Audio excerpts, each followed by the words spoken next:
We have about 89,000 miles of rivers and streams in Kentucky. In the eastern part of the state, we have very hilly and mountainous terrain, so you deal with a lot of flash flood issues, whereas in the western part of the state, the terrain is more gentle, rolling hills and flat farmland, so you have more large riverine flooding type issues. My name's Carey Johnson. I'm the Cooperating Technical Partners Program Manager with the Kentucky Division of Water. I oversee the RiskMAP program.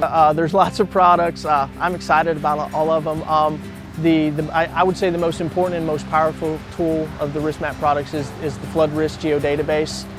There's also a watershed-based flood risk map, and then also the flood risk report, which is watershed-based as well. It's much better and much more technically sound to look at the flooding conditions over an entire watershed, because water doesn't stop at a county boundary. You may have communities that have really never spoken or coordinated much before, but they do share a watershed, and until they realize that they share a watershed, they may not understand that a problem that occurs in X community may be directly affecting Y community, or the other way around. There may be mitigation efforts in X community that help downstream Y community.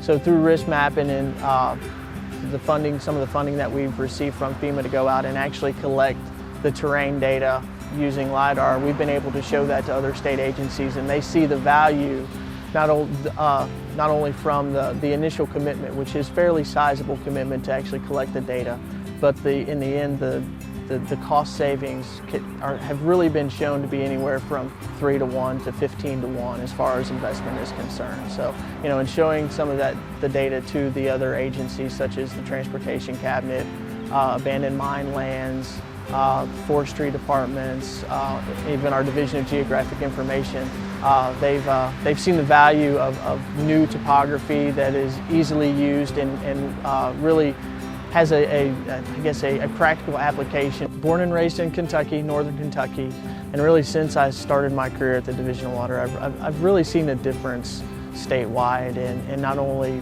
the flood risk management piece, but also the understanding piece. But when it really comes down to it, the first responders are always the local responders. So the idea being behind RiskMAP is to really help those first responders understand what the risk is and help that communicate that to their citizens. So hopefully by the citizens understanding what the risks are and the local officials understanding what the risks are, there's better management, not only from the top down, but the bottom up.